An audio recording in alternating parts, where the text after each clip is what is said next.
Good morning বন্ধুরা, সবাই কেমন আছো? আশা করছি ভালো আছে। তোমাদের সঙ্গে একটা ভিডিও শেয়ার করছি। দেখো, ভিডিওটা দেখতে দেখতে বুঝে যাবে ভিডিওটা কি। দেখো, সঙ্গে উপকরণগুলো বলে দিচ্ছি। কিছু অ্যালোভেরা কেটে রেখেছি, আমলকি, জবা ফুলের পাতা, জবা ফুল, মেথি, কালো জিরা, আর সঙ্গে হলো পিওর নারকেল তেল।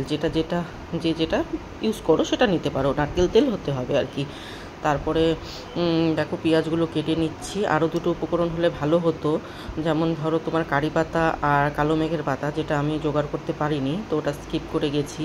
দেখো, সমস্ত উপকরণ আমার রেডি আছে। এরপরে ওভেনে আমি কড়াইটা বসিয়ে দিব। কড়াইটা গরম হয়ে গেলে 500 গ্রাম নারকেল তেল আমি পুরোটাই ঢেলে দিলাম। এবার নারকেল তেলটা যখন হালকা গরম হয়ে আসবে, একে একে উপকরণগুলো আমি দিয়ে দিব। প্রথমে কালো জিরা আর মেথিটা দিয়ে দিচ্ছি। কালো জিরা দিয়েছি, মেথিটা দিয়ে দিচ্ছি।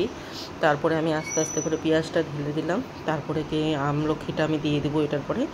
তারপরে সঙ্গে এটা হালকা একটু ভাজা হয়ে গেলে তারপরে আমি এটার মধ্যে অ্যাড করছি জবা ফুলের পাতা, জবা ফুল। ঠিক আছে, এই ভিডিওটা আমি অনেক দিন আগে থেকে জানতাম, করার সাহস পাইনি। আমার এক প্রিয় দিদি, ফেসবুকে শেফালি দিদি ভাই, উনি এই ভিডিওটা করেছে। ওনাকে দেখে আমি মনে করলাম না, তেলটা আমি এবারে বানিয়ে নিই, এটা একটা তেল অ্যাকচুয়ালি। তারপরে অ্যালোভেরাটা দিয়ে ফেললাম।